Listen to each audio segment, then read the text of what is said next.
Oke, waktunya sekitar 5 menitan lagi ya.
Kak, maaf mau nanya, itu yang nomor 5 pernyataan 1, 2-nya tidak ada. Gimana yang nomor 5? Pernyataan Pernyataan satu 1, 2 duanya tidak sebentar ada. ya. Oh iya, iya, iya, udah. Itu nanti akan dianulir aja. Jadi nanti akan jadi 4 soal aja ya. Oke.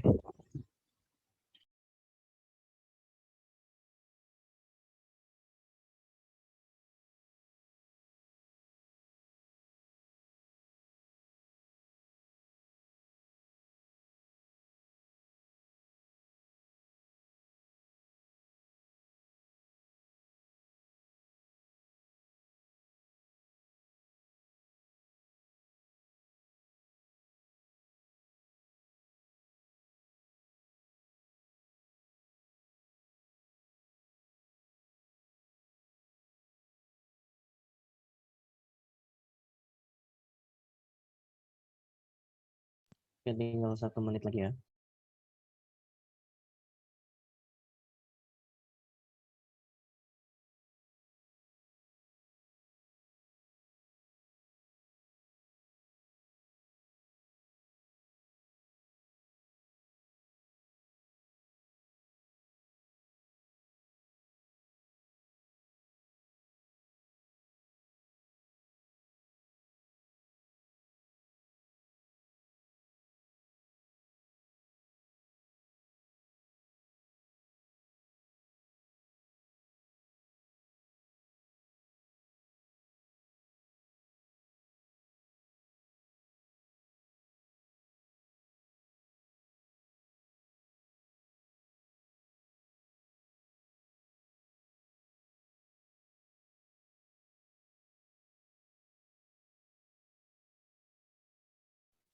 Oke, waktunya udah habis ya, sampai 8.27. Oke, oleh karena itu yang belum selesai boleh langsung di-submit aja. Nah, sekarang kita akan masuk ke materi ya. Oke, sebentar, aku akan share screen dulu.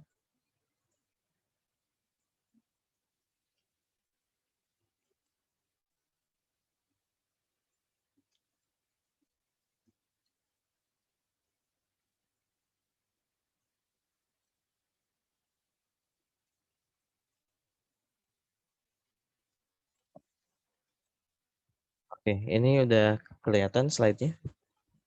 Kelihatan, Kak. Udah kelihatan ya? Oke, bismillahirrahmanirrahim. Kita akan belajar pengetahuan kuantitatif yang ketujuh mengenai koordinat kartesius, garis, dan sudut ya. Oke, pertama kita akan masuk ke koordinat kartesius dulu. Nah, ini penjelasan tentang koordinat kartesius. Jadi, kurang lebih koordinat kartesius itu adalah koordinat antara garis X. Garis X ini garis yang horizontal ya, yang di bawah. Ini yang X, dan garis Y. Oke, ini sumbu X, sumbu Y. Di koordinat kartesius ini, kita dibagi 4 kuadran ya. Untuk daerah yang di sini, kita sebut ini kuadran 1. Oke, daerah apa? Kuadran 1 itu adalah daerah di sini ya. Untuk semua yang ada di sini. Itu kuadran 1. Cirinya itu X-nya positif dan negatif ya. Lalu ada kuadran 2. Jadi kita hitungnya dari sini 1 ke sini 2 ya. 2, lalu nanti ke sini 3, lalu nanti ke sini 4. Hitung-hitungnya ya. Ini kuadran 1, yang ini kuadran 2. Kalau kuadran 2, X-nya negatif, Y-nya positif ya. Walaupun nggak hafal bisa lihat dari garisnya aja. Sini kan titik ini X-nya pasti negatif, Y-nya positif ya. Terus di sini kita punya kuadran 3, yaitu X-nya negatif dan Y-nya negatif juga. Lalu di sini kita punya kuadran 4, yaitu X-nya positif, Y-nya negatif. Sampai sini ada yang mau ditanyakan dulu?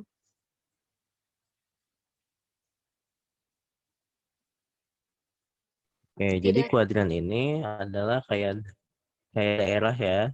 Daerah di koordinat kartesius. Jadi koordinat kartesius kita bagi 4 daerah. Yaitu kuadran 1, 2, 3, dan 4. Cara ngitungnya kayak gini ya. 1, terus ke sini 2, 3, 4. Tuh. Tadi ciri-cirinya nanti juga bisa kita lihat aja. Sebenarnya kalau udah tahu tempatnya, X-nya di sini positif-positif, ini negatif-positif, negatif-negatif, positif-negatif ya. Oke, kalau gitu kita lanjut aja. Nah, koordinat titik pada bidang kartesius dan kuadrannya. Nah, ini ada contoh. Di sini ada suatu titik. Oke, titiknya koordinatnya X1, Y1. Jadi, kalau koordinat titik itu, pasti yang di depannya X dulu ya. Pasti yang di depannya X, baru yang di belakangnya Y. Oke, nah X-nya ini adalah nilai sumbu X-nya. Kalau di titik ini, kita tarik garis ke bawah, terus sampai ke sumbu X, kita lihat titik ini akan jatuh di X berapa. Di sini kita punya dia di X3 ya. Berarti sebenarnya titik ini adalah titik 3, terus yang Y ini kita lihat tarik garis ke sumbu Y sampai ke sumbu Y, kita lihat ini dia sejajar sama Y berapa. Ini Y-nya 4 ya, berarti titik 3,4. Kemudian kita lihat dia jatuh tempatnya di kuadran berapa. Ini kan di kuadran 1 ya tadi, berarti titik 3,4 di kuadran 1. Oke, kayak gitu ya. Nah, coba kita latihan dulu sedikit. Untuk nyari koordinat dan kuadrannya ya. Untuk titik A ini berarti koordinatnya berapa?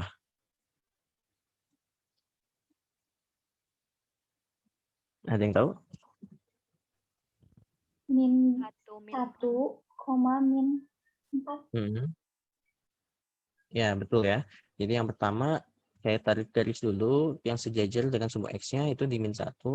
Lalu yang sejajar di sumbu Y-nya min 4 ya. Min 1, min 4. Oke, ini kan di kuadran berarti kuadran 3 ya. Karena kan kita langsung tulis aja di sini kuadran 1, pindah ke kuadran 2, ke bawah kuadran 3, ke samping jadi kuadran 4. Oke, terus yang B, ini berapa kalau B? 0,0. Ya, 0,0. Ini masih gampang ya semuanya. Ini B, terus kalau C ini berarti X-nya min 6, Y-nya min 3 ya. Y-nya 3 ya. Oke.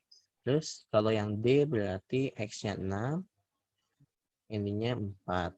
Oke, kalau yang E berarti 2, min 2, Kalau yang F berarti min 5, min 3 ya.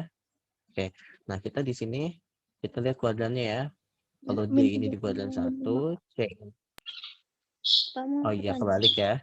Min Oh iya. 3, min 5. Ya, mau nanya apa? Ya itu tadi kebalik. Maaf. Oke, ini min 3, min 5 dari X-nya dulu ya. Oke. Nah, kita kan lihat kuadrannya ya. Ini di kuadran 2, yang di sini ada kuadran 3, ada kuadran 4. Kalau misalkan kita nggak usah gambar dulu ya, kita langsung aja. Kita misalnya punya titik E, 2, min 2. Nah, ini kan kita lihat aja, X-nya kan positif, Y-nya negatif. Tadi kalau positif negatif itu kuadran 4 ya. Jadi, supaya nggak usah digambar, bisa juga dihafal. Karena kuadran 1 positif-positif. Kalau ini negatif positif, oke. Kalau ini negatif negatif, kalau ini positif negatif ya. Oke, kayak gitu. Jadi nggak perlu digambar, nanti kita bisa tahu. Kalau misalkan aku punya titik min 7, min 3, ini di kuadran berapa titiknya? Kuadran 3. Enggak. Ya, kuadran 3 ya. Oke, jadi gitu ya. Siap, kita lanjut aja. Oke, nanti kita akan punya jarak antar titik. Kan tadi kita udah nentuin titik-titik. Terus kalau misalkan ada suatu dua titik ya, titik ini sama titik ini jarak dari sini ke sini berapa? Oke, harusnya garisnya lurus ya. Jarak dari A ke B-nya itu berapa? Oke, nah itu sebenarnya kita bisa cari pakai rumus. Jadi pertama kita emang harus tahu dulu koordinatnya ya, yang tadi X, Y-nya.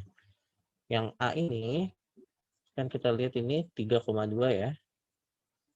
Sedangkan yang B ini 7,4. Oke, ini adalah titik A, ini titik B. Nah, kita mau cari tahu jaraknya. Jaraknya itu kurang lebih garis yang kayak gini ya. Oke, kayak gitu.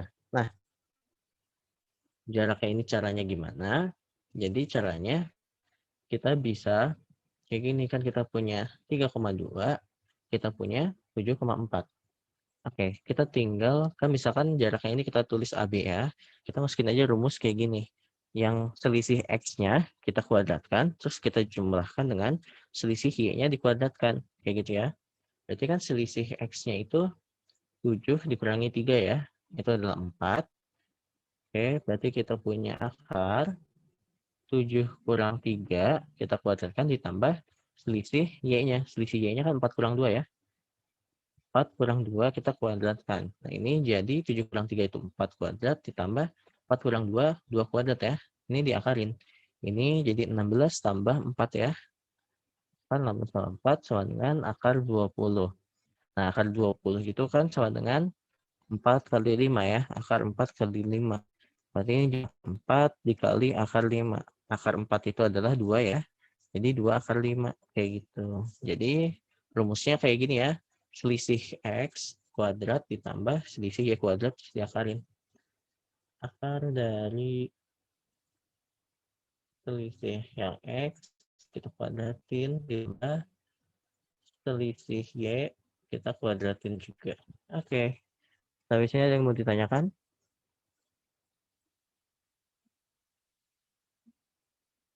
Jarak 2 titik.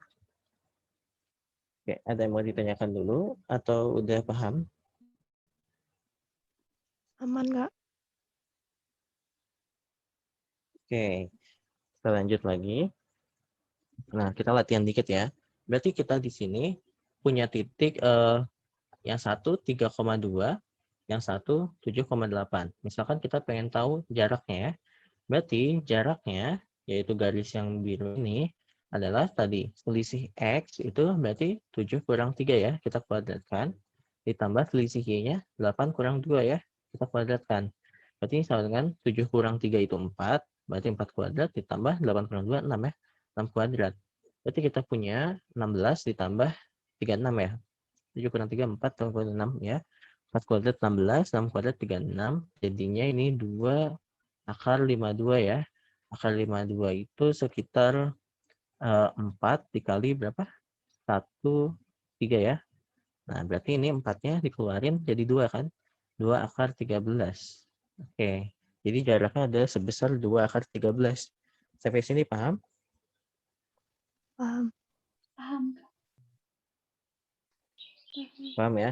Kalau untuk yang menyederhanakan akar ini, udah paham belum? Paham. Ya, Ya, cuma jadi untuk itu yang menyederhanakan kita menyederhanakan.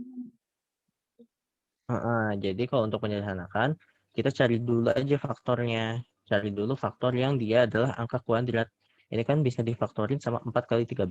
4 itu kan angka kuadrat, dia dari 2 kuadrat kan. Nanti 4-nya kita keluarin, jadi ambil 2-nya. Jadi kurang lebih gini ya. Kan kita misalkan punya akar 52. Nah, terus 52 ini adalah akar dari 4 dikali 13 kan. Ini kan sama dengan akar 4 dikali akar 13. Maka akar 4-nya kita punya 2 kan. Berarti 2 akar 13. Nah, intinya kuncinya kita harus cari faktor itu bilangan kuadrat ya.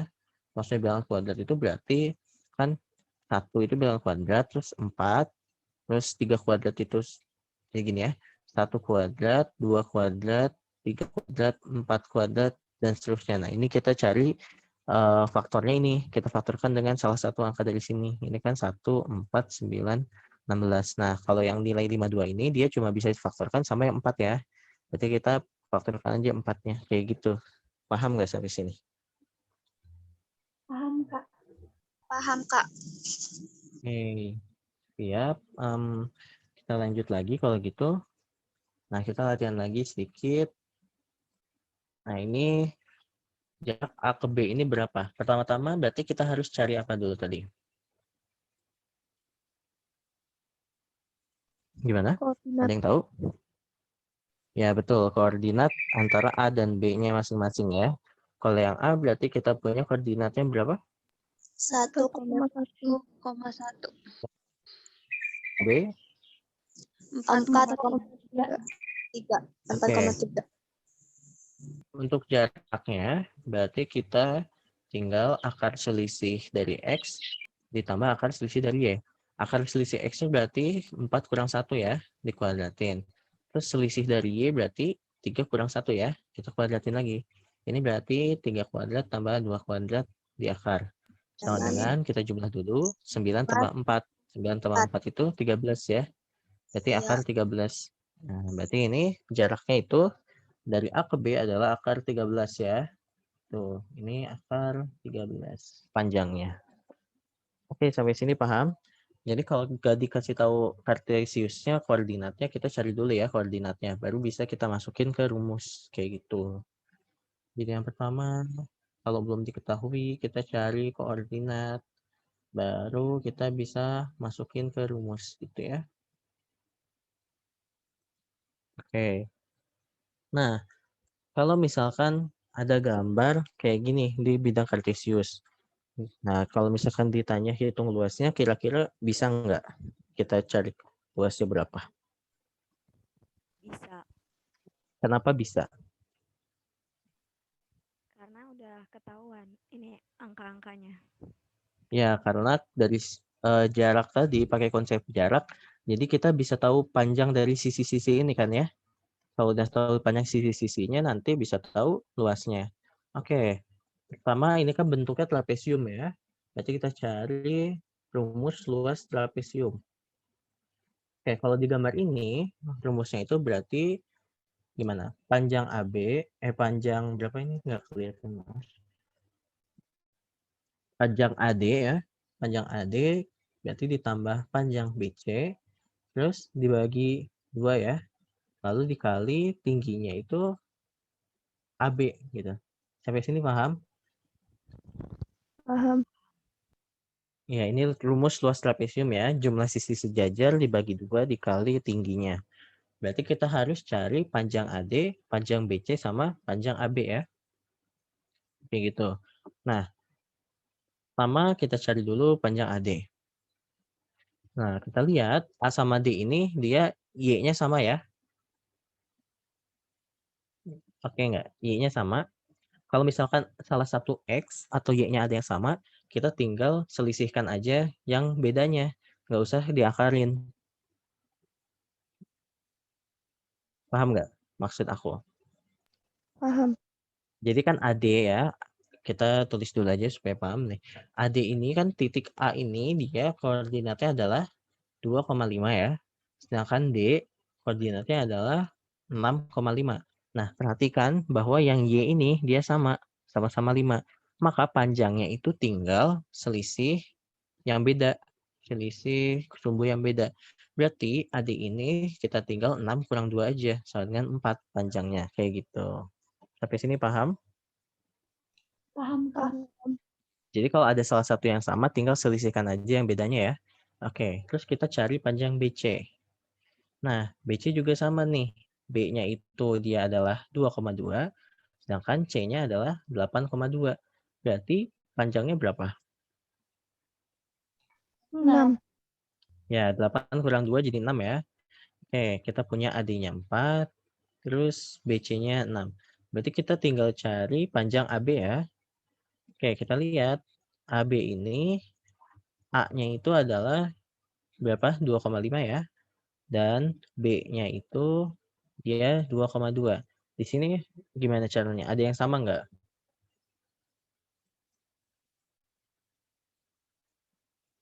Oke, kalau di sini kita lihat X-nya sama ya.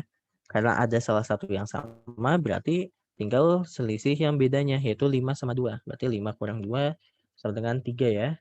Oke, kita punya AB-nya 3. Oleh karena itu, nanti kita bisa langsung masukin ke rumus. Oke, aku tulis di atas lagi. Kan dari sini kan ke sini ya. Oke, AD-nya itu tadi 4, ditambah BC-nya itu 6 ya. Ditambah 6, terus kita bagi 2, dikali AB-nya itu 3. Maka kita punya 10/2 kali 3 sama dengan 5 kali 3 sama dengan 15. Berarti luas trapesiumnya 15 ya. Oke, sampai sini ada yang mau ditanyakan dulu?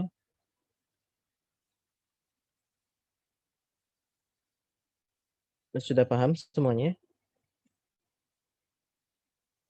Paham, Kak.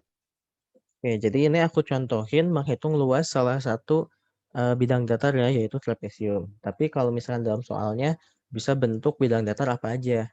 Misalnya bisa semuanya ya, bisa persegi panjang, bahkan bisa segitiga atau enggak bisa bulat ya, bisa lingkaran gitu.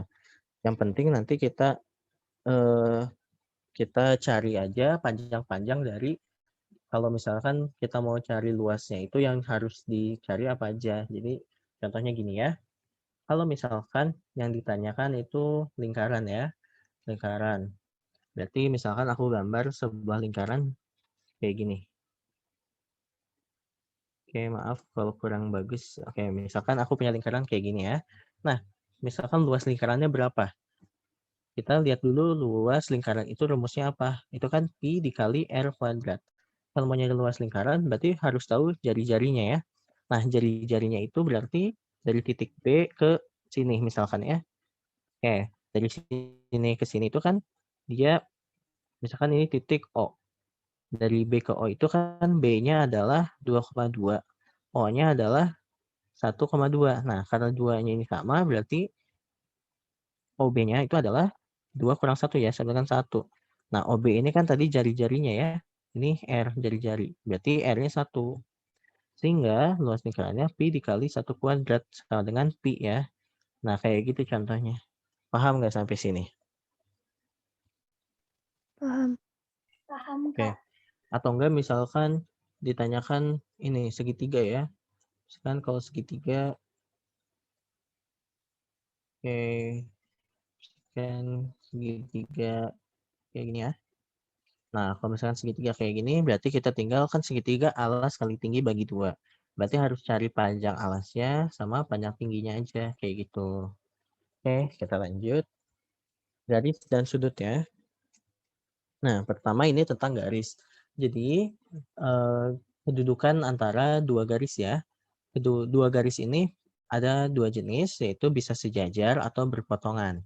Oke, kalau berpotongan itu kayak gini ya. Jadi pasti bakal apa ya? Bakal menabrak satu sama lain itu disebut berpotongan. Nah, di sini kan berpotongannya. Oke, tapi bisa juga mereka ini sejajar yaitu tidak berpotongan.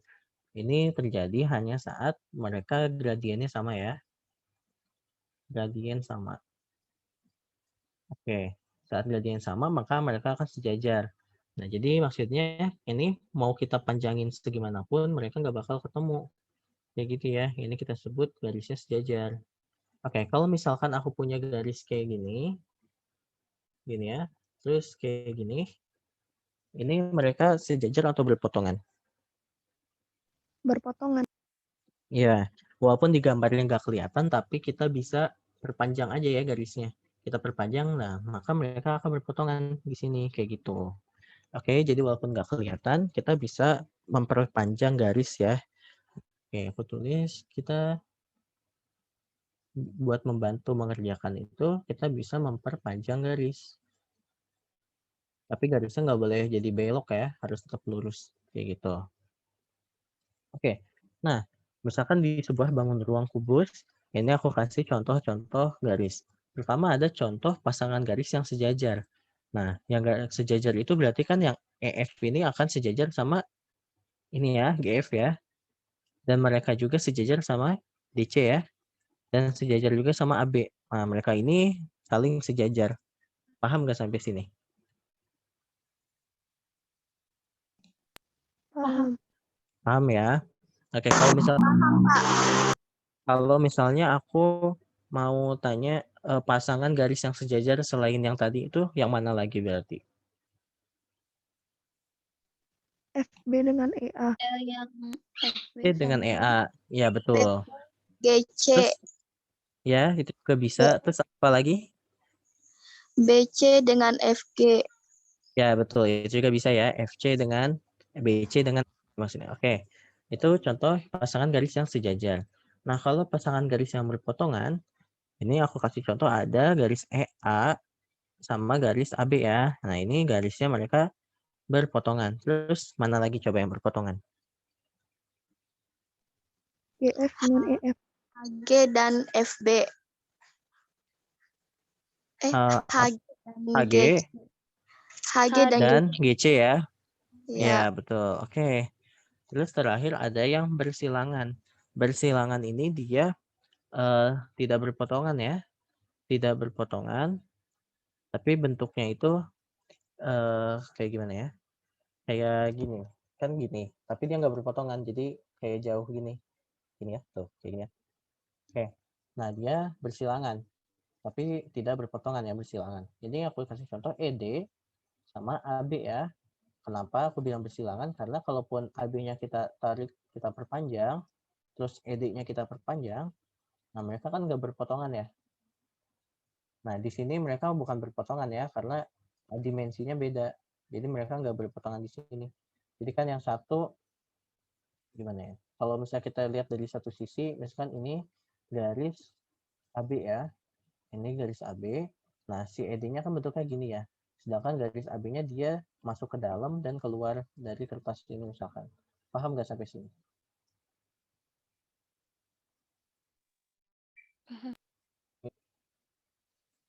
Jadi kalau bersilangan tidak berpotongan ya. Oke, kita lanjut aja. Nah, di sini tentang sudut. Aku kasih ada ini ya hubungan khusus. Jadi ada hubungan sudut penyiku dan ada hubungan sudut pelurus. Nah, kalau sudut penyiku itu misalkan kita punya sudut yang siku-siku di sini ya. Sudut yang siku-siku, lalu ada suatu garis yang membagi kedua sudut itu ya. Jadi membagi dua sudut tersebut. Oke.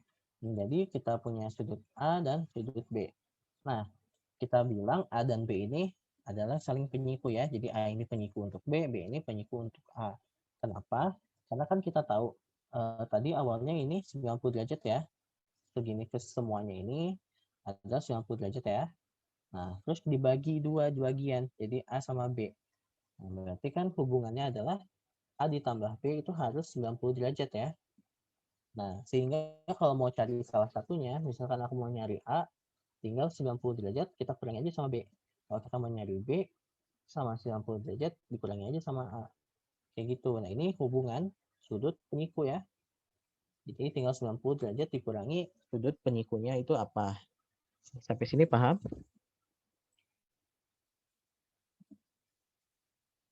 Paham, Kak. Oke, bagus. Nah, sekarang ada hubungan sudut pelurus. Kalau tadi kan sudut penyiku itu 90 derajat. Kalau sekarang ada sebuah garis yang lurus.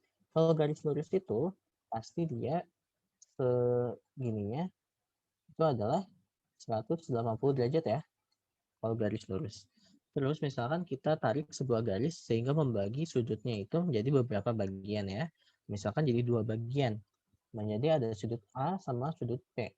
Maka hubungannya itu pasti A ditambah P itu jadi 180 derajat ya. Karena kan dari sini ke sini dia harus 180 derajat.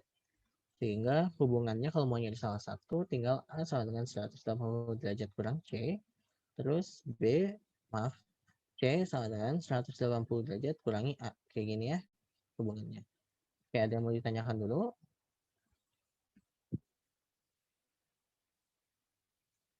Oke, kalau gitu aku lanjutin ya. Nah, di sini kan aku kasih contoh sudut penyiku dan pelurusnya kalau dibagi 2 bagian. Nah, sebenarnya mereka bisa dibagi lebih dari 2 bagian. Misalkan aku contoh dibagi 3 bagian ya. Oke, ini sudut siku-siku, terus aku ambil ada 2 garis yang membelah ya. Jadi ada garis ini sama ada garis ini. Oke, nah misalkan ini dibagi sudutnya menjadi sudut A, sudut B, sama sudut C. Nah, ini gampang aja hubungannya kita tinggal ambil A ditambah B ditambah C sama dengan 90 derajat. Kayak gitu ya. Nah, kalau mau nyari salah satunya berarti kan harus diketahui yang lain dulu. Bisa kita pakai misalkan mau nyari A sama dengan 90 derajat dikurangi berarti B tambah C kayak gitu ya. Nah, ini juga sama pelurus ini bisa lebih dari 2 ya dibaginya. Misalkan dibagi ada 3 bagian, dibagi oleh 2 garis ini. Misalkan ini A, ini B, ini C. Oke. Nah, tinggal masukin aja hubungannya itu adalah A ditambah B ditambah C sama dengan 180 derajat ya. Oke, misalkan mau nyari A tinggal 180 derajat dikurangi B ditambah C. Kayak gitu. Sampai sini paham? Paham, Kak. Oke, paham ya. Kita lanjut. Nah, ini ada hubungan sudut-sudut pada 2 garis sejajar yang dipotong oleh sebuah garis. Nah, oke, jadi kita baca judulnya ya. 2 garis sejajar dipotong sebuah garis. Nah, jadi ada garis K sama L, di mana K dan L ini harus sejajar ya. Baru kita bisa gunakan hubungan ini. K dan L sejajar, terus ada garis lain, ambil namanya huruf G. Ya. Jadi misalkan garis G ini memotong K dan L ya. Nah, kalau misalkan ada yang memenuhi seperti ini gambarnya, maka kita bisa pakai rumus-rumus ini hubungan ya. Oke, intinya K dan L harus sejajar, terus ada garis yang motong, kayak gitu. Pertama, ada sudut-sudut sehadapan ya, aku tulis ya, karena kecil tulisannya. Pertama ada sudut yang sehadapan. Oke, kita lihat aja contohnya ya. Contoh yang sudut sehadapan itu adalah A1 dan B1. Oke, jadi kita lihat nih, A1 kan ini. Dia arahnya ke sini ya, ke bukanya. Terus B1 juga arahnya ke bukanya ke sini. Oke. Terus juga ada A3 dan B3 ya. Karena A3-nya dia ke sini, B3-nya ke sini. Ini sehadapan. Hubungannya itu adalah sudut yang sehadapan dia sama besar. Berarti A1 ini sama dengan B1. Terus A3 ini sama dengan B3. Itu hubungannya ya. Oke, sampai sini paham? Ada yang mau tanyain dulu? Oke, kalau nggak ada lanjut berarti ini sudut yang sehadapan. Kemudian ada sudut luar berseberangan. Oke, sudut luar berseberangan ini pasangannya adalah A3 yang ini dengan B3. A3 dengan B1 ya. A3 B1. Ini luar berseberangan. Oke, tulis A3 B1 ini pasangannya ya. Terus contoh lain ada sudut dalam oh maaf ini salah. Ini harusnya dalam berseberangan ya. Oke, dulu. Ini yang pertama kita akan lihat yang dalam berseberangan dulu. Oke, ini sudut dalam berseberangan. Ada A3 sama B1. Jadi kita lihat ya, ini ada di dalam, terus B3 ke sini, A3-nya ke sini, B1-nya ke sini. Terus ada A4 sama B2 juga ya. A4 sama B2. A4 sini, B2 ke sini. Jadi mereka berseberangan tapi ada di dalam ya. Paham nggak? Kelihatan nggak? Oke, sudut dalam berseberangan ini mereka besarnya sama juga ya. Jadi A3 sama dengan B1, A4 sama dengan B2. Oke. Kemudian ada luar berseberangan. Kalau misalkan yang luar berseberangan, contohnya itu ada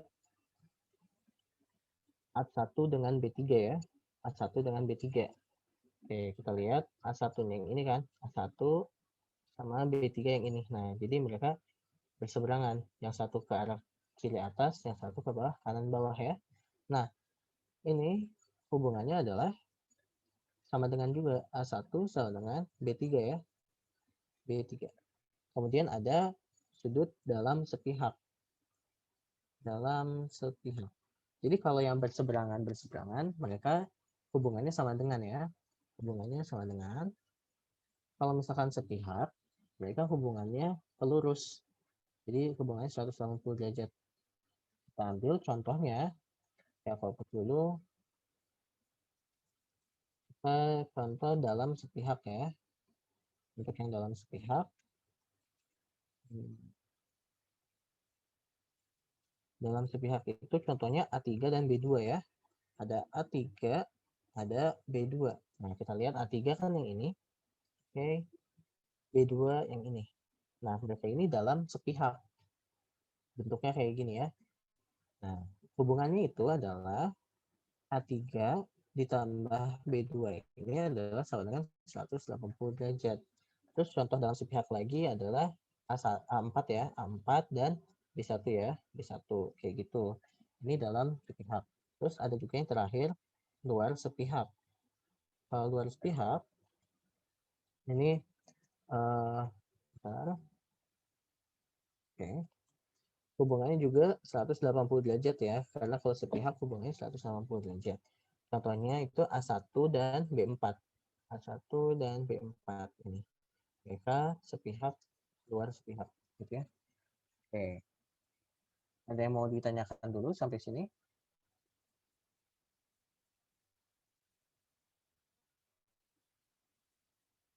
Sudah paham semuanya? Dari hubungan sudut-sudut pada garis sejajar.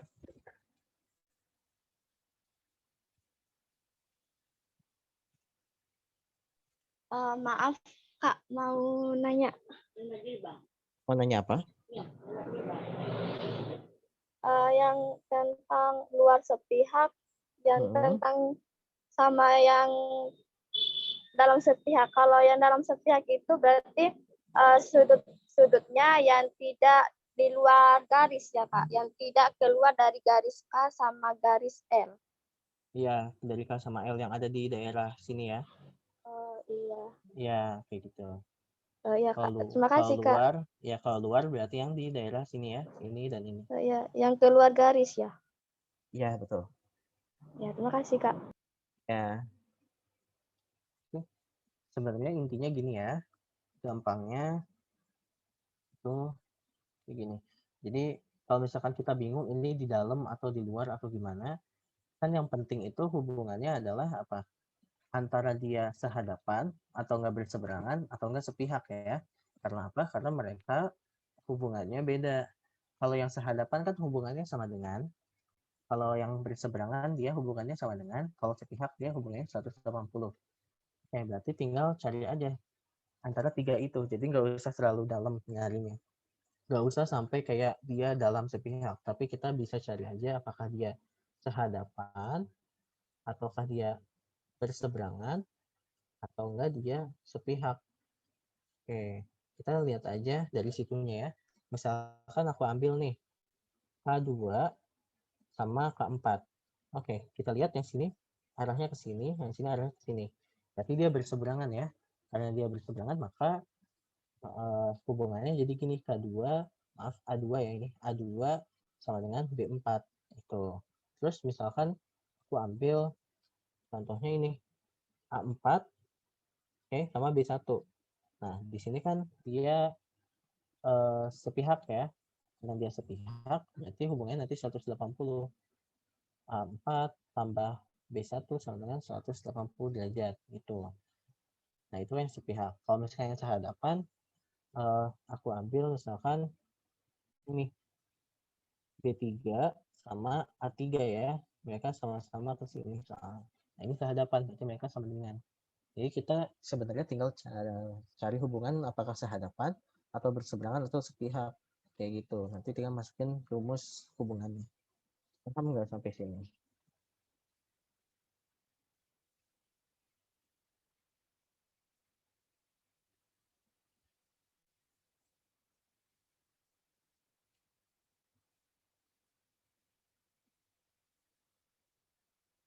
Gimana? Sampai sini paham?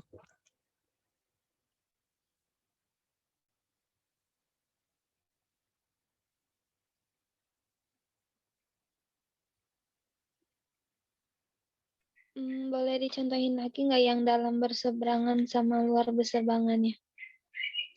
Jadi yang bikin, nah ini teh udah, ini di luar, ini di dalam gitu, langsung tertuju gitu. Oke. Sebenarnya untuk yang dalam atau luarnya nggak penting ya, nggak terlalu penting. Yang penting tadi aku bilang sehadapan, berseberangan, atau sepihak. Cuma kalau kamu pengen tahu kayak gini ya. Pertama tadi yang apa? Yang dalam dulu. Dalam apa? Berseberangan.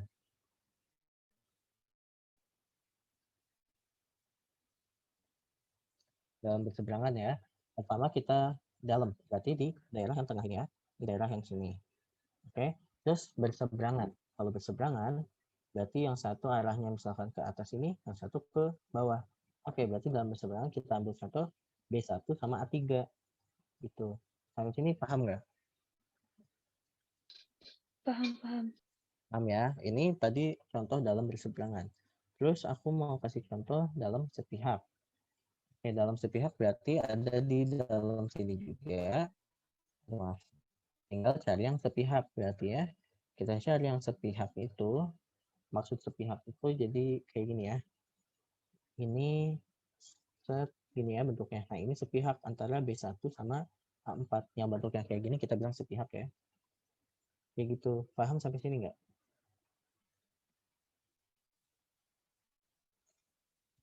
Gimana?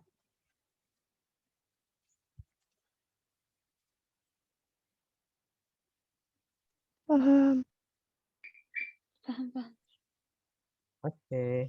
Paham, Kak. Kita lanjut berarti ya. Oke. Kita lanjut.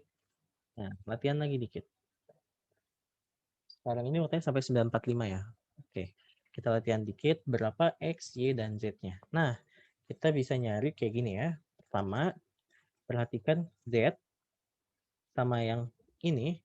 Dia ini apa namanya? Sehadapan ya. Pertama, kita lihat hubungan Z dan yang 123 derajat. Mereka ini sehadapan. Nah, jadi nggak penting ya dalam maaf kalau sehadapan nggak ada dalam atau luar ya. Jadi pokoknya Z dan 123 ini sehadapan. Berarti kalau sehadapan hubungannya adalah sama dengan ya. Berarti Z sama dengan 123 derajat. Oke, kita punya Z-nya 123 derajat. Kemudian perhatikan yang Z ini sama yang ini dia apa? Dia bertolak belakang ya. Oke. Berarti Z dan 3X derajat itu bertolak belakang ya. Namanya bertolak belakang atau bukan tadi? Lupa. Sehadapan, berseberangan, sepihak. Oh. Oke. Karena dia berarti kalau dengan bahasa ini aku tambahin aja ya, ada satu hubungan.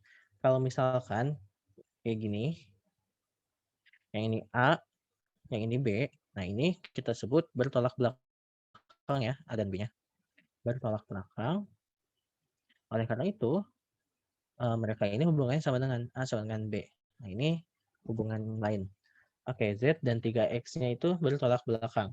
Berarti hubungannya itu adalah sama dengan juga ya. Z sama dengan 3X. Karena Z-nya 123, maka ini 3X. X-nya tinggal 123 dibagi 3. Oke, berarti kita punya nilai X-nya adalah 123 per 3 derajat ya. Oke, kemudian tinggal nyari yang Y. Yang Y ini bisa kita cari dari hubungan yang Y dan Z. 41. Oke, itu dapat dari apa? Itu yang 123 per 3 itu 41 gitu maksudnya. Oh, ini bisa dibagi. Oke, 41 derajat. Ini 41 derajat. Oke, betul. Sekarang nyari yang Y ya. Kita bisa dari hubungan Y dan Z. Nah, kita bisa pakai hubungan yang pelurus ya. Karena dia kan di satu garis lurus, terus dibagi dua bagian. Berarti kita punya hubungan Y ditambah Z itu adalah 180 derajat. Maka Y sama dengan 180 derajat dikurangi Z ya. Nah, berarti Y sama dengan 180 derajat dikurangi 123 derajat. Y jadi sama dengan berapa? 7, 5, jadi 57 derajat ya. Maka kita punya Y-nya 57 derajat. Oke, sampai sini ada yang bertanyakan. Jadi kita pakai sehadapan, terus bertolak belakang, dan pelurus ya hubungannya. Jadi hubungannya bukan cuma yang ini aja. Diingat lagi yang tadi di awal ada penyiku pelurus juga kayak gitu. Ya, ada yang ditanyakan sampai sini?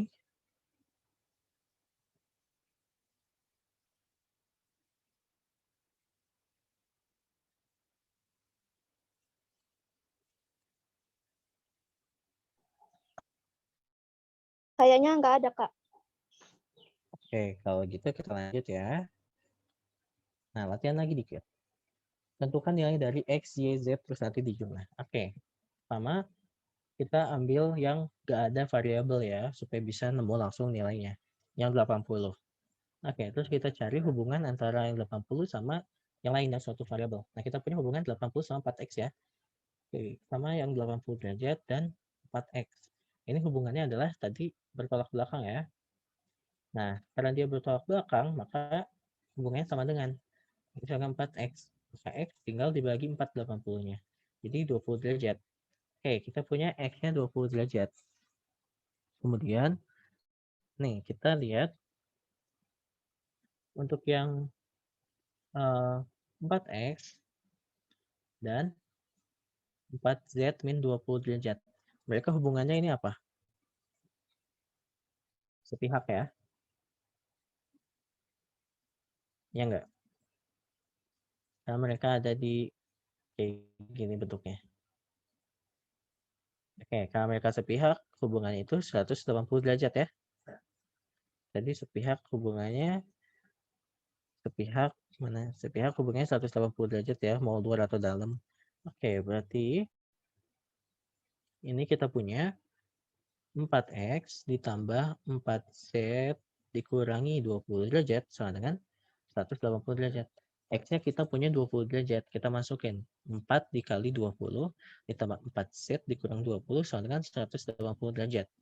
Ini jadi 80 ditambah 4Z kurang 20 sama dengan 180.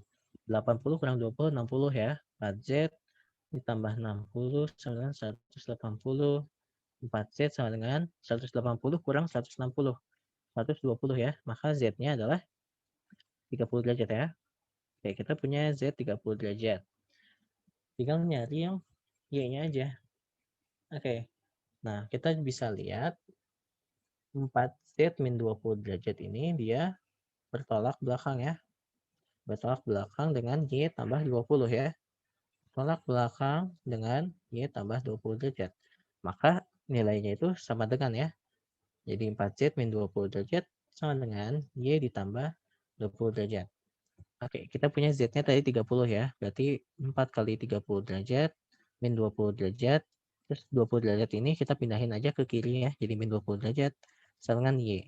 Berarti 80 derajat dikurangi 40 derajat sama dengan Y. Maka Y-nya sama dengan 40 derajat ya. Oke, kita udah punya nilai masing-masing. Terus diminta juga dijumlahin. Tinggal 2 tambah 3 tambah 4 itu 90 ya. Berarti X tambah Y tambah Z 90 derajat. X-nya 20 derajat. Ini 40 derajat tadi 30 derajat. Oke, Sampai sini ada yang mau ditanyakan dulu?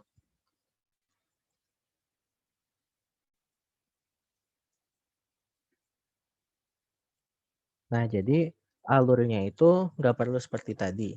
Jadi hubungannya itu kan ada banyak. Aku pakai tadi 80 dan 4x bertolak belakang. Oke, kita pakai yang itu dulu pertama misalkan. Nah, cara yang kedua kan aku bisa cari misalkan 4x sama yang ini itu sepihak. Atau enggak, aku pakai cari 4x sama yang ini, dia adalah berseberangan kan? Dia adalah, namanya apa ini? Kalau misalnya ini ke sini, dia namanya sepihak juga ya. A4 dengan B1, A3 dengan B2. Oke, mantap. Maaf, aku lupa.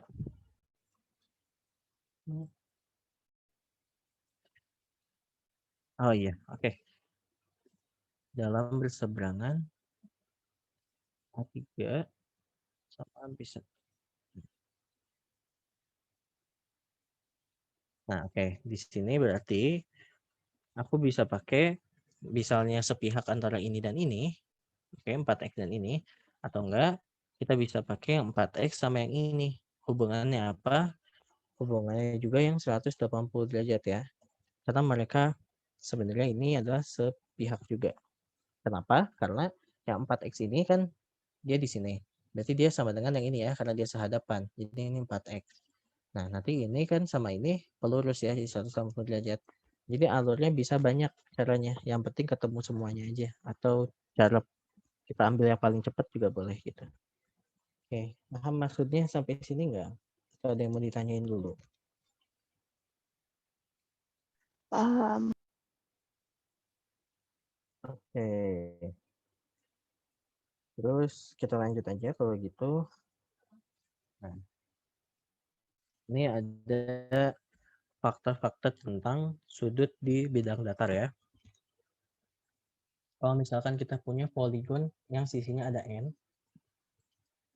oke, maksudnya itu berarti kan kita bisa, kalau segitiga itu berarti N-nya 3 ya. Kalau misalkan segi 5, berarti N-nya 5. Kayak gitu ya, maksudnya dari poligon N sisi. Nah, jumlah semua sudut interior itu sudut di dalam ya, yang kayak gini, yang dibentuk sama poligon itu, besarnya itu, ini jumlahnya kalau dijumlahin semua, besarnya adalah N-2 dikali 180 derajat. Nah, dari sini berarti kita punya, kalau N-nya 3, yaitu segitiga ya, maka jumlah sudutnya berarti 3 kurang 2 kali 180 derajat, yaitu 180 derajat ya. Nah, kalau misalnya kita punya segi 6, berarti N-nya 6 ya, terus berarti 6 dikurangi 2 dikali 180 derajat. Berarti 4 kali 180 derajat. Oke. 360, 160, 720 derajat. Nah, contohnya kayak gitu ya. Terus kemudian ada, kan ini sudut interior itu sudut yang dibangun di dalam. Kalau segitiga itu sudut interiornya berarti gini. Yang ini, sama yang ini. Kalau segi 6, berarti, bentar maaf. Ya, pokoknya berarti yang 1, 2, 3, 4, 5, 6. Yang ini, sama ini dijumlahin. Oke, kemudian kalau ada sudut eksterior. Kalau poligon NCC, sudut eksteriornya adalah 360 derajat. Jadi, semua poligon, mau berapapun sisinya, jumlah sudut eksterior itu semuanya 360 derajat. Nah, kalau segitiga itu sudut eksterior yang ini berarti. Ini kita ambil Z gitu, panjangin yang ini. Terus yang ini kita panjangin sudut eksterior yang ini kita panjangin sudut eksterior berarti yang ini. Nah, kalau misalkan segi 5, ini berarti yang ini. Nah, mereka ini kalau dijumlahin pasti tetap 360 derajat ya. Ini juga kalau segi 6. Kayak gini. Oke, sampai sini paham nggak? Ya, ada sudut interior sama sudut eksterior. Kalau sudut interior, rumusnya ini, N-2 kali 180 derajat. Kalau eksterior, 360 derajat. Gitu. Ini jumlah ya, ingat jumlah. Bukan satunya. Oke, kemudian ada hubungan yang bisa kita ambil. Sebuah sudut eksterior dari suatu segitiga sama dengan jumlah dua sudut interior yang saling berhadapan. Maksudnya gimana? Jadi ada segitiga nih. Kita punya A di sini, ini punya B. Ini kan mereka saling berhadapan ya. Yang ini ke sini, yang ini ke sini soalnya. Nah, oke, sudut eksteriornya kita ambil yang ini. Yang ini, maka dia nilainya akan jadi A ditambah B ya. Ya, sampai sini paham?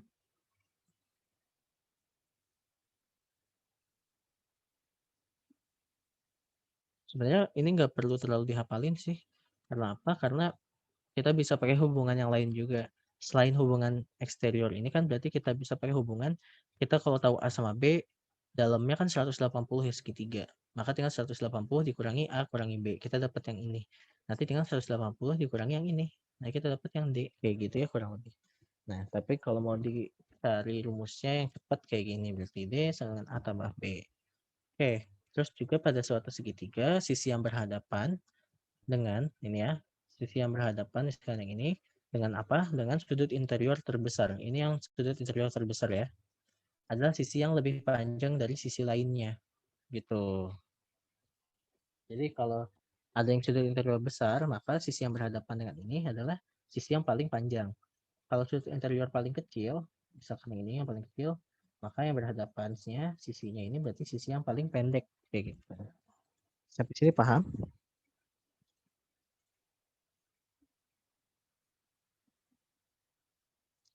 Oke, kita lanjut kalau gitu. Nah, ada sudut yang dibentuk di dalam lingkaran. Ini kita bilang ada sudut keliling dan sudut pusat. Nah, sudut pusat itu apa? Sudut pusat itu adalah, misalkan O ini adalah titik pusat lingkaran ya.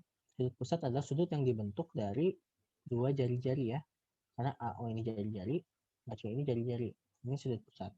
Lalu ada sudut keliling. Kalau sudut keliling itu dia, misalkan tadi sudut pusatnya dari titik A sama titik B. Nah, sudut kelilingnya harus mulai dari titik A dan titik C juga. Nah, kita mulai dari titik A dan titik B, dan mereka harus berakhir di ujung lingkaran kayak gini. Oke, ini sudut keliling. Hubungannya sudut pusat adalah 2 kali sudut keliling. Nah, untuk bentuk sudut kelilingnya itu nggak perlu rapih gini. Jadi kalau misalkan titik awalnya M sama N, kan sudut pusatnya yang ini ya, kan titik O-nya di sini. Sudut pusatnya berarti yang ini, yang warna hitam ini. Oke, sudut kelilingnya kita bisa punya asalkan mereka berhenti di ujung lingkaran ya, mau ujungnya di titik F atau titik E ini boleh. Kalau di titik E kan ujungnya berarti jadi gini. Oke. Kalau di titik F berarti kan jadi gini. Yang penting mereka dari N sama M terus berujung di titik lingkaran ya. Nah, berarti kalau aku punya ini sudut pusatnya adalah 2 alfa, panjang besarnya 2 alfa, berarti yang di sini dia panjangnya alfa. Yang di sini juga dia sama alfa kayak gitu. Yang sampai sini paham? Oke, kita lanjut kalau gitu ke latihannya dikit. Pada gambar berikut, CPR adalah 50 dan PRO 15 derajat. Nah, terus ditanyakan besar PRQ. Oke, PRQ itu yang PRQ, yang ini ya. Kita mau cari tahu itu berapa. Nah, pertama-tama berarti kalau misalkan ini 50 derajat, kita lihat dia ini sudut keliling ya. Sudut kelilingnya 50 derajat. Maka sudut pusat adalah 2 kali sudut keliling, yaitu 2 kali 50 jadi 100 derajat. Sudut pusatnya itu adalah sudut R, O, dan Q ya. Oke, sudut R, O, dan Q kita punya 100 derajat. Nah, kemudian sebenarnya kita nggak perlu pakai yang 15 derajat ini. Ini mungkin kecohan atau apa, aku nggak tahu. Kita bisa pakai kayak gini. Kan kita lihat aja segitiga O, R, dan Q ya. Kayak gini. Nah, perhatikan OQ dan OR itu dia jari-jari. Berarti dia panjangnya sama. Oke. Nah, kalau panjangnya sama, berarti sudut yang ini harus sama dengan sudut yang ini. Berarti aku punya nanti OQR, dia harus sama dengan ORQ ya. Nah, terus aku kan udah tahu sudut ROQ-nya. Dia adalah 100 derajat. Nah, 100 derajat. Nah, kalau di dalam segitiga tadi jumlahnya kan 180. Jumlah itu kan berarti sudut ROQ ditambah sudut OQR ditambah sudut ORQ sama dengan 180 derajat. Nah, ROQ-nya udah tahu 100, terus kan tadi OQR sama dengan ORQ ya. Kita mau nyarinya PRQ. Oh iya, oke, maaf. Nah, kita kalau mau nyari PRQ, berarti kan harus tahu dulu yang ini ya, benar? Nah, harus tahu dulu yang ini. Jadi kita tahu dulu ORQ ya.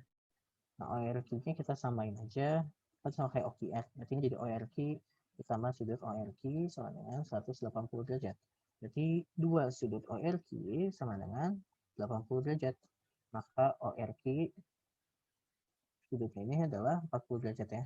Oke, maaf, ternyata yang ini berguna ya 15 derajat. Karena kita yang carinya PRQ-nya. PRQ. PRQ, berarti keseluruhannya yang ini. Oke, nah kita tahu ORQ-nya 40 derajat. Nah, kita bisa lihat segitiga yang ini. Oke. Nah, di sini kan yang ini itu kita dapat di sini ya 40 derajat. Terus diketahui yang ini 15 derajat.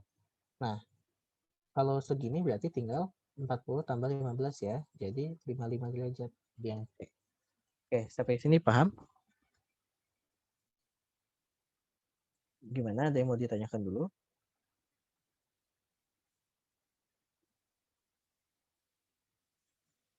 Oke, kalau gitu kita lanjut. Kita lanjut bahas pretest ya. Nah, di sini ada segitiga QRS, segitiga sama kaki. Dengan QR sama dengan QS. Berarti QR sama dengan QS, oke. Titik P pada garis perpanjangan QS. Oke, di sini jika A 48, ini 48 derajat, B 22 derajat, maka nilai Y adalah, nah ini caranya gimana? Ini gampang ya. Kita cari dulu misalkan yang ini aku sebut A. Maka A ini adalah 180 derajat dikurangi 48 derajat dikurangi 22 derajat. Ini sama dengan berapa? 4, 7, 110 derajat ya A-nya. Oke, terus aku berarti bisa nemu yang B. B ini kan pelurus sama yang A ya. Berarti tinggal 180 derajat kurang 110 derajat. Jadi 70 derajat. Oke, aku dapat yang B ini 70 derajat. Yang makanya Y ya. Nah, kalau dia ini sama kaki di sini, berarti yang B ini dia harus sama dengan yang ini juga. Kan ini C, berarti yang C ini sama 70 derajat. Oke, kita bisa cari yang Y dari jumlah sudut segitiga. Itu 180 derajat kan? Tinggal kurang 70 derajat, kurang 70 derajat. Ini adalah Y. Berarti 180 kurangi 140. Misalkan Y, Y-nya kita punya berarti 40 derajat. Yang A. Oke, sampai sini paham atau ada yang mau ditanyakan lagi?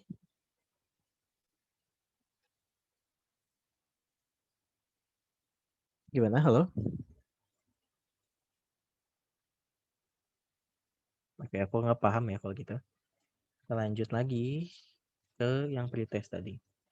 Nah, kalau AB sama dengan BC, berapakah luas segitiga ABC? Kita gambar dulu berarti ya. Misalkan aku punya segitiga ABC. Nah, kalau AB-nya, AB sama dengan AC ya, berarti gini.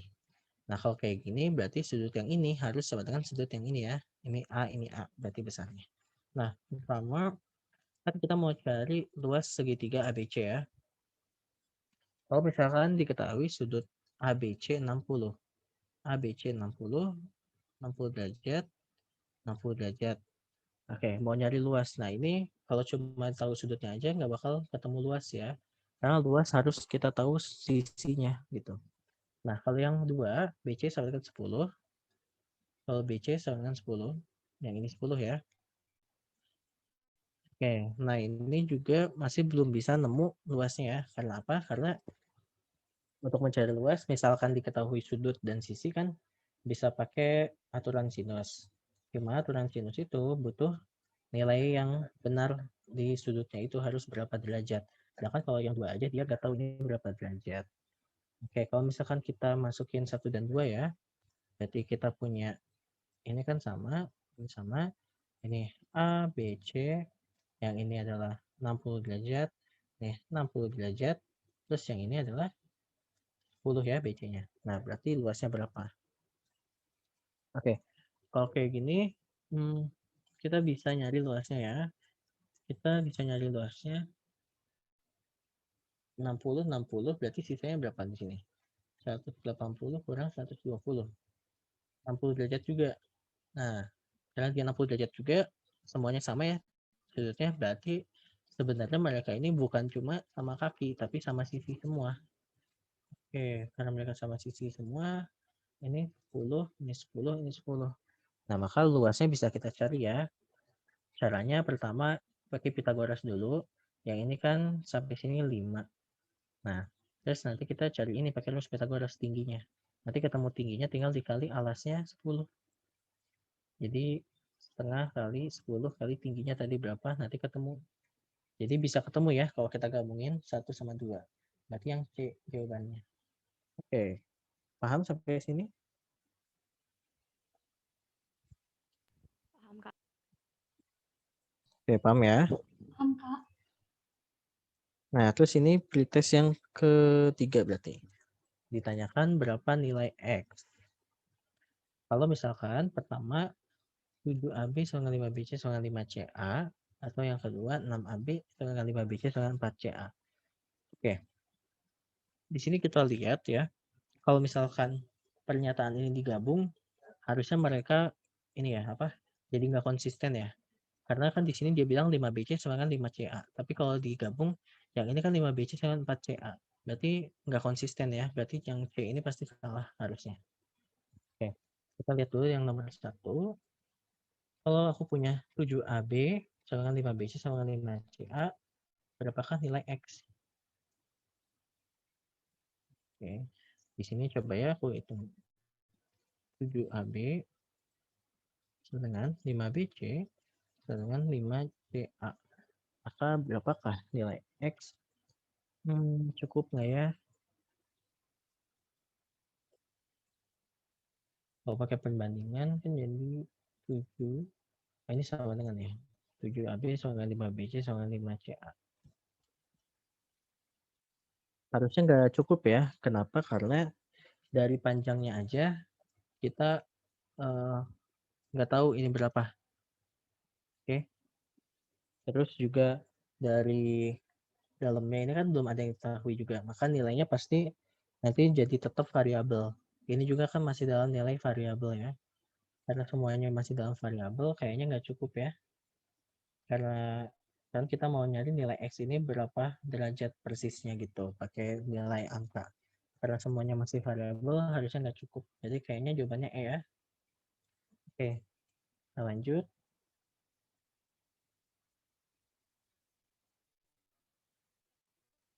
Oke. Nah, segitiga ABCDE terbentuk dari dua segitiga siku-siku ABC dan BAD. ABC ini kan segitiga A, BC, dan segitiga BAD. AD-nya itu 3, BC-nya itu 5, sisi AC dan BD berpotongan di titik E. Kalau luas segitiga AEB yang ini, luas segitiga AEB itu adalah 12. Nah, kita mau nyari jarak E ke AB. Berarti dari sini ke sini. Oke. Putuskan apakah 1 dan 2 cukup. Kita kan tahu luasnya itu 12. Ini panjangnya segini 3, ini 5. Nah, pertama kalau misalkan diketahui AC-nya 14. Kalau kita tahu AC kan dari sini sampai sini ya. 14. Coba. Kalau misalkan aku tahu AC-nya 14, berarti kan AC 14 ini 5. Maka kita bisa tahu AB-nya ya. Karena pakai Pitagoras. Pakai Pitagoras, aku bisa nemu panjang AB ya. Dengan bantuan nilai AC dan BC ya. Kebayang ya? Oke. Berarti aku nanti akan nemu nilai AB. Terus, kan kita tahu luas AEB ya. Luas AEB ini, dia 12. Luas itu kan alas kali tinggi bagi 2 ya. Oke. Nah, AB ini perhatikan bahwa AB ini alasnya. Alas itu AB. Berarti kita udah tahu nilai alasnya ya. Nah, yang mau kita cari dari E ke panjang AB ini, misalkan ini O ya. Nah, yang mau kita cari EO. EO ini sebenarnya adalah tinggi dari segitiga AEB ya. Nah, berarti kita bisa masukin aja rumus gini kan. Luas AEB itu sama dengan 12. Ini adalah setengah kali alas kali tinggi. 12 ini adalah setengah dikali alasnya itu AB. AB-nya kan kita nanti tahu ya berapa persisnya. Dikali T-nya itu adalah EO ya. Nah, nanti berarti kita bisa nemu nilai EO sebenarnya. Tinggal 12 dikali 2 dibagi AB aja. Oke, berarti pernyataan 1 cukup ya. Oke, antara A dan D. Tinggal yang kedua cari apakah cukup. Yang kedua itu BD yang diketahui. Yang diketahui BD. Oke, sama juga ya. Kalau kita tahu BD, misalkan ini BD-nya X, kita bisa pakai Pitagoras buat nyari alasnya ini. Kayak gitu. Tinggal nanti kesininya sama. Berarti jawabannya yang A ya. Yang D ya. 1 cukup, 2 cukup. Oke, untuk pembahasan pretest yang terakhir, yang ini ya, tadi nggak ada pernyataannya. Oke, yaudah. Oke, sampai sini dulu aja. Ada yang mau ditanyakan? Karena sebentar lagi kita akan post test ya. Gimana? Udah paham semuanya? Ya, kalau materi ini termasuk materi yang mudah ya, kalau menurut aku. Ada materi yang lain. Bagaimana? Kalau nggak ada yang ditanyakan, nanti kita 2 menit lagi langsung post test ya, karena kan selesainya 45. Post test. Tinggal ini aja, hafalin lagi ya hubungannya sudut pusat sama sudut keliling, terus yang interior, terus hubungan yang ini berhadapan berseberangan sepihak sama yang ini. Cukup kayak gini juga harusnya. Oke, dengan 1 menit lagi ya. Oke, kalau gitu untuk materinya sekian aja dulu. Nah, kita akan masuk ke post test ya. Aku stop sharing dulu. Untuk linknya. Oke, post testnya akan kita mulai 9.35, berarti waktunya itu sampai 9.45 ya. Oke, nah linknya udah aku kirim di chat Zoom, boleh langsung dikerjain aja karena udah mau 9.35. Jadi langsung dikerjain aja sekarang sampai 9.45. Oke, selamat mengerjakan ya.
Oke, boleh langsung dikerjakan aja ya post testnya. Linknya ada di chat Zoom sampai 9.45.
Maaf, Kak, saya mau bertanya.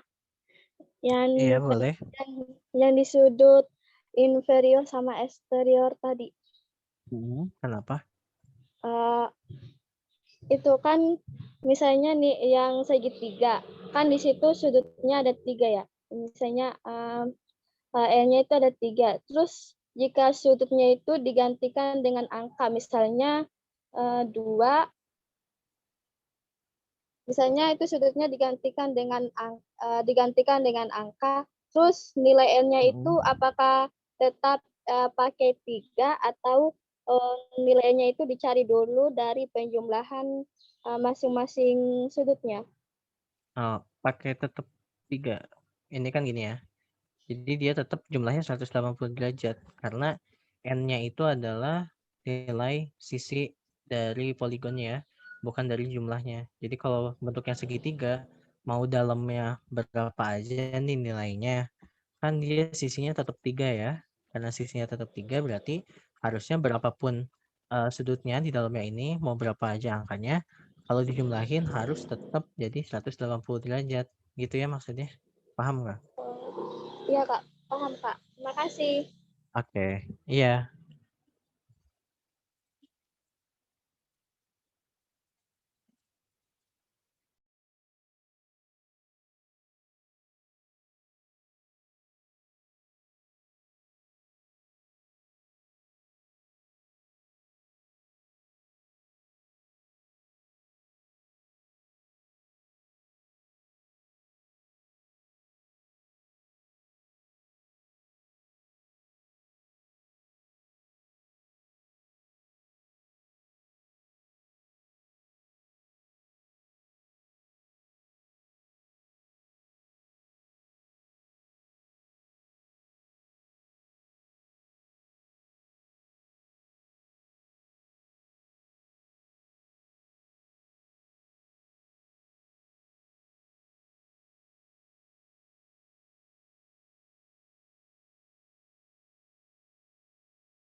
Oke, waktunya sekitar 3 menitan lagi ya.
Oke, waktunya udah menunjukkan pukul 9.45 ya. Jadi yang belum selesai boleh langsung di-submit aja post testnya. Nah, oleh karena itu materi kuantitatif hari ini sampai sini dulu ya. Makasih banyak atas perhatiannya, semoga bermanfaat dan mohon maaf juga kalau misalkan ada kesalahan. Ya, Assalamualaikum warahmatullahi wabarakatuh. Aku kembalikan lagi ke Kak Putri ya. Baik, terima kasih banyak, Kang. Waalaikumsalam. Baik, Waalaikumsalam warahmatullahi wabarakatuh. Ya, Kang Baik, saya boleh tanya nggak soal yang post-test sama pre-test, apakah yang nggak ikut pembelajaran hari ini boleh dapat? Oh iya, boleh nanti pakai link yang sama aja, Kak. Oh baik, kalau gitu. Sama materinya ya, Kak, Oh iya. mahasiswa-siswa tuh suka minta katanya tuh pengen Oh gitu. Iya, iya. ya kayak gitu. Oke, makasih ya, Kak. Ya siap. Oke. Oke. Baik, teman-teman. Karena waktunya udah menunjukkan pukul 9.45, mari kita akhiri pembelajaran sesi pertama ini dengan bacaan hamdalah. Alhamdulillahirrahmanirrahim. Semoga pembelajaran kali ini bisa diterima oleh teman-teman sepenuhnya. Amin. Kang Farhan boleh meninggalkan room breakout ini untuk melanjutkan sesi berikutnya di kelas lain. Iya, oke. Makasih banyak ya. Assalamualaikum warahmatullahi wabarakatuh. Waalaikumsalam warahmatullahi wabarakatuh. Dan buat teman-teman tetap stay di Zoom ini ya. Nanti jam 10 bakalan dilanjut lagi. Terima kasih.